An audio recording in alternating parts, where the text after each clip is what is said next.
छत्रपती शिवाजी महाराजांनी अफजल खानाचा वध करून हिंदवी स्वराज्य संकटातून मुक्त केलेल्या ऐतिहासिक दिवसाची आठवण म्हणून शिवप्रताप दिन पुण्यात वंदे मातरम नगर येथे हजारो शिवभक्तांच्या जयघोषात मोठ्या थाटात साजरा झाला। या कार्यक्रमात श्रीराम जन्मभूमी मंदिरासाठी निर्णायक न्यायालयीन लढा लढणारे अधिवक्ता श्री विष्णू शंकर जैन यांना हिंदू स्वराज्य भूषण जीवा महाले पुरस्कार आणि पारंपरिक सोन्याचे कडे प्रदान करण्यात आले। याच क्षणी संपूर्ण सभागृहात अभिमान, उत्साह आणि हिंदुत्वाची ऊर्जा उसळताना पाहायला मिळाली। यावेळी हभप संग्राम बापू भंडारे यांनी मंचावरून जोरदार संदेश दिला।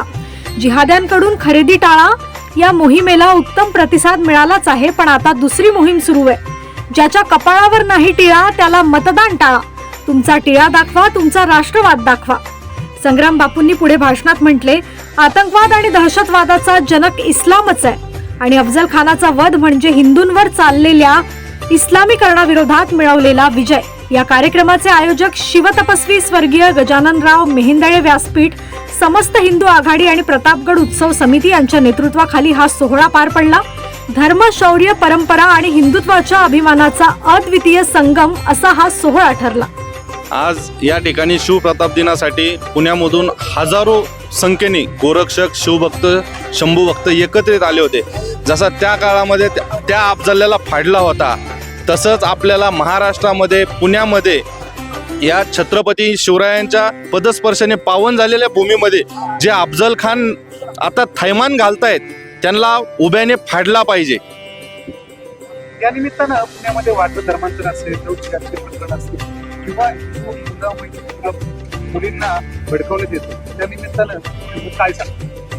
या ठिकाणी ज्या प्रकारे पुण्यामध्ये धर्मांतराचा प्रकार चालू आहेत, मुलींना लवजाचे प्रकार चालू आहेत, तर यात मला एकच सांगायचं आहे, शिवप्रताप दिनानिमित्त त्यांना कुठेही पोलीस प्रशासन मदत करतंय का, पोलीस प्रशासन पाठीशी घालतंय का, याची आपण चौकशी केली पाहिजे आणि त्यांना कठोरात कठोर शिक्षा झाली पाहिजे।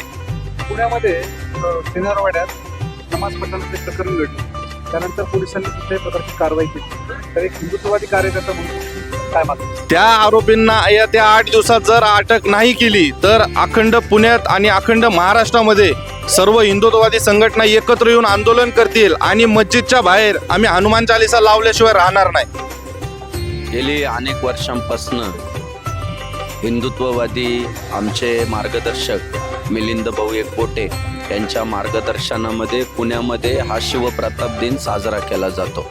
मोठ्या संख्येनं हिंदुत्ववादी सहकारी एकत्रित येतात। मुळात अनेकांना प्रश्न पडतो की शिवप्रताप दिन साजरा करण्यामागे नेमका हेतू काय? तर हेतू असा आहे की 400 वर्षापूर्वी छत्रपती शिवाजी महाराजांनी क्रूर अफजुल्ल्या टराटरा फाडला, तो दिवस म्हणजे शिवप्रताप दिन आहे। आणि मग तो आज का साजरा करायचा आहे? तर अफजुल्ल्या अर्थात अफजल खान ज्याला तुम्ही मानतात, आम्ही त्याला अफजुल्ल्या म्हणतो। अफजुल्ल्या हा फक्त व्यक्ती नाहीये, तर ती एक प्रवृत्ती आहे की जिने तुळजापूरमध्ये विध्वंस केला, देवीची विटंबना केली, पंढरपुरात गायी कापल्या, लोकांच्या शेत्या पेटवल्या, आया बहिणींच्या आबरू लुटल्या, असा जो क्रूर आहे की जो माणुसकीला काळीमा आहे, ज्याने नैतिकता सोडलेली आणि अनितीने वागतोय, असा जो अधर्मी अफजुल्ल्या आहे तो 2025 मध्ये सुद्धा जिवंत आहे। तो अफजुल्ल्या आजही गायी कापतोय, तो अफजुल्ल्या आजही आया बहिणींची आबरू लुटतोय, तो अफजुल्ल्या आजही जमिनी बळकावतोय। तो अफजुल्ल्या संपवण्यासाठी आपल्याला 400 वर्ष मागे गेलं पाहिजे आणि आमच्या छत्रपती शिवाजी महाराजांनी कशा पद्धतीने आवाढव्य अफजुल्ल्या, किती मोठा होता, तो फाडला आणि तो अफजुल्ल्या आज आम्हाला फाडायचा आहे। आणि ही प्रेरणा देण्यासाठी गुरुवर्य मिलिंद भाऊ एकबोटे सगळ्या शिवभक्तांना एकत्रित करून हा उपक्रम घेतात। चांगल्या पद्धतीने प्रतिसाद भेटतो। मलाही यावर्षी या शिवप्रताप दिनाच्या कार्यक्रमामध्ये सहभागी होता आलं, याचा मला आनंद झाला आणि मी माझ्या सगळ्या सहकाऱ्यांना सांगितलं की गायी कापणारा अफजुल्ल्या तर आपल्याला फाडायचाच, पण प्रशासकीय वेशातला गायी कापणाऱ्यांना मदत करणारा, त्यांच्याशी संगनमत करून लाच घेणारा जो प्रशासकीय वेशातला अफजुल्ल्या आहे तो सुद्धा आपल्याला फाडायचा आहे। हा संकल्प यावेळी आम्ही केला आणि असे प्रशासकीय वेशातील अफजुल्ले की जे गायी कापणाऱ्यांना सहकार्य करताय त्यांचा पर्दाफाश पुढच्या काळात करायचा आहे। गायी कापणारे तर गुन्हेगार आहे, पण त्यांना मदत करणारे जेवढे कोणी अफजुल्ले ते आम्हाला पुढच्या काळात फाडायचे। जय श्रीराम। पुण्याच्या शनिवारवाड्यामध्ये काही दिवसांपूर्वी नमाज पठण केलं होतं, आजपर्यंत त्याला छाडा लागला नाही, त्याबद्दल काय? नाही, मुळात काय आपण त्याला म्हणतो, भावना दुखावण्यासाठीच काही गोष्टी केल्या जातात. ज्याला त्याला प्रत्येकाला आपापल्या उपास्य देवतेची उपासना करण्याचा अधिकार आहे. पण आम्ही कधी संभाजीनगरला गेलो आणि म्हणालो का की औरंग्याच्या कबरीतच जाऊन आम्हाला हनुमान चालीसा करायचा आहे? म्हणालो का कधी? नाही. आम्ही आमचा हनुमान चालीसा आमच्या मंदिरात करतो. ज्या बाजीराव पेशव्यांचा हिंदुत्वासाठी, हिंदवी स्वराज्यासाठी मोठा लढा ज्यांनी दिला, मोठं योगदान ज्या बाजीराव पेशव्यांचं लाभलंय, त्या पेशव्यांचा तो वाडा आहे. आणि त्या वाड्यामध्ये मुद्दाम होऊन जाऊन जर आपण नमाज पडत असाल तर ते कुठंतरी हिंदूंच्या भावना दुखावणार आहे. आणि ते भावना दुखावण्यासाठीच केलं गेलं होतं. आमच्या मेधाताई कुलकर्णींनी त्यासाठी लढा दिला. आता पुढेही तो लढा चालू आहे. सापडलं पाहिजे ते कोण करतंय, असं मुद्दाम सामाजिक तेढ कोण निर्माण करतंय ते शोधावं. आणि पुन्हा जर तसं कोण नमाज पडताना तिकडं दिसलं तर मग संघर्ष होणं स्वाभाविक आहे. नाही तर मग आम्हाला औरंग्याच्या कबरीमध्ये हनुमान चालीसा करू द्या. हा, त्यावर तोडगा तो आहे. पुण्यातील वाढतं धर्मांतर लवजिहाचे प्रकरण याबद्दल नेमकं काय सांगाल? मुळात आपल्याला जागरूक झालं पाहिजे की आपण ज्याला आपण म्हणतो सर्व धर्म समभाव, हे कधी होऊ शकत नाही. त्याचं कारण असं आहे की गाय खाणारा आणि गाय कापणारा हे सारखे कसे होऊ शकतात? गाय खाल्ली पाहिजे अशी शिकवण काही धर्म देतात आणि गायीची पूजा केली पाहिजे अशी शिकवण हिंदू धर्म देतो. आणि आपण दुसऱ्या बाजूला म्हणतो की सर्व धर्म समभाव, सगळे धर्म सारखेच. आणि त्या षडयंत्राला बळी पडून काही आमचे जे हिंदू लोक वेगळ्या धर्मात जात आहे. आणि धर्मात गेल्यानंतर त्यांना कळतं की अरे बाबा, सगळे धर्म सारखे नाही.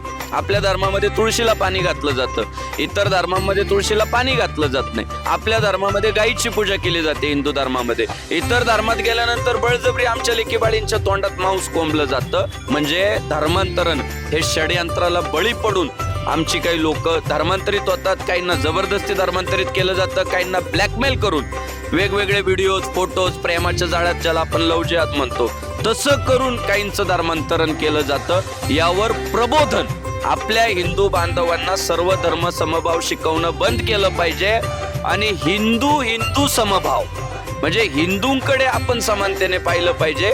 जातीयवाद विसरून आपल्या हिंदू धर्मातल्या जाती बाजूला ठेवून सर्व हिंदू समभाव हे जर आपण प्रबोधन केलं तर नक्कीच धर्मांतरणाला, लव्ह जिहादला आळा बसेल. शिवप्रताप दिन हा गेली 25-30 वर्ष आपण साजरा करतोय.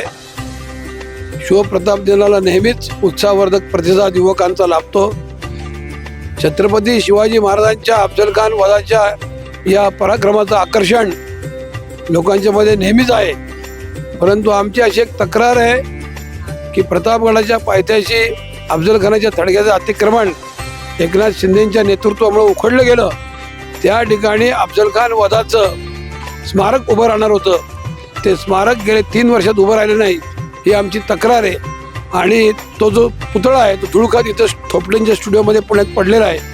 तर त्या ठिकाणी ते स्मारक लवकरात लवकर उभं राहिलं पाहिजे, ही सगळ्या शिवभक्तांची मागणी आहे. भाऊ, शनिवारवाड्यामध्ये काही दिवसांपूर्वी नमाज पठण केलं होतं, ते आरोपी आजपर्यंत पकडले गेले नाहीत. त्या निमित्तानं काय सांगू? ही फार मला तुमच्याकडनं आत्ताच माहिती मिळते.